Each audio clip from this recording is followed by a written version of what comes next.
এর ম্যাচ ছিল কলকাতা যুবভারতী স্টেডিয়ামে ইস্টবেঙ্গল ও মোহনবাগানের মধ্যে, যা ডার্বি নামে খ্যাত। গতকালকে ম্যাচ বাতিল হয়েছে। সূত্র মারফত জানতে পেরেছিলাম গ্যালারিতে দুই দলের সমর্থকেরা জাস্টিস ফর আরজি কর টেপোতে ভরিয়ে তুলবে, এটাই হয়তো ভয় পেয়ে বাতিল করা হয়েছে।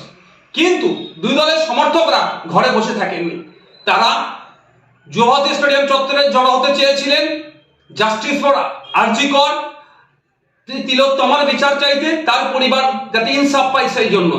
তার সাথে পা মিলিয়েছিলেন ইস্টবেঙ্গল, মোহনবাগানের সাথে মহামারান স্পোর্টিং ক্লাব।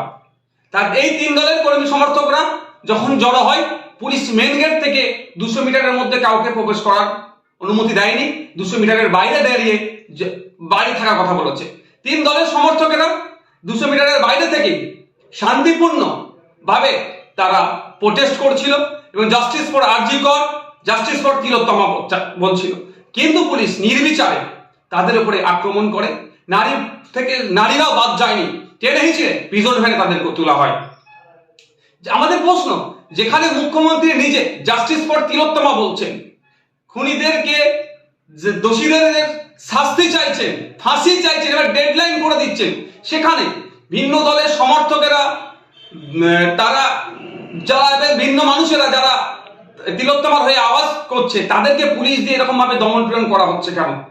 আমরা কি ফ্যাসিস্ট রাজ্যে বসবাস করছি, না ফ্যাসিস্ট জমানা দিয়ে চলছি? আমরা জমানার মধ্য দিয়ে যেভাবে দমন পীড়ন করা হচ্ছে, মানুষের বাক স্বাধীনতা কেড়ে দিচ্ছে, মানুষ অন্যায়ের বিরুদ্ধে কথা বললে সেটা পুলিশকে দিয়ে দমন পীড়ন হচ্ছে, যেভাবে কাণ্ডটা আজকে ঘটেছে তীব্র ধিক্কার নিন্দা জানাচ্ছি। আমরা অপদার্থ ব্যর্থ পুলিশ মন্ত্রীর ব্যর্থতার দায় স্বীকার করে পদত্যাগের দাবি করছি।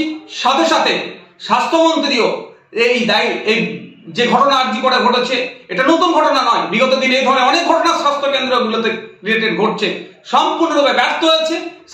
স্বাস্থ্যমন্ত্রীরও পদত্যাগ দাবি করছি এবং সাথে সাথে একটু রাজ্যের মুখ্যমন্ত্রীকে স্মরণ করিয়ে দিতে চাই যে পৃথিবীতে যত ফ্যাসিস্টরাই ছিল না কেন, তারা বিভিন্ন সময় গুন্ডা মস্তান পুলিশ প্রশাসনকে কাজে লাগিয়ে মানুষের বাক স্বাধীনতা কেড়ে নেওয়ার চেষ্টা করেছে, মানুষকে দমিয়ে রাখার চেষ্টা করেছে, কিন্তু নির্দিষ্ট সময় পরে কিন্তু সেই ফ্যাসিস্টদের পতন হয়েছে। আমরা চাই না পশ্চিম বাংলার মানুষ এই ধরনের কোনো কিছু করুক। আর আমরা আশা করবো রাজ্য সরকারের কাছে, রাজ্য সরকারের প্রধান যিনি আছেন তার কাছে আশা করবো মানুষের বাক স্বাধীনতাতে কোনো রকম ভাবে না হস্তক্ষেপ হয়, সেটা আপনি ভালো। যে কোনো অনুষ্ঠানে ক্যামেরা ও টিভি প্রজেক্টেড ভাড়া দেওয়া হয়। আজই যোগাযোগ করুন বন্ধু স্টুডিও 8927837069।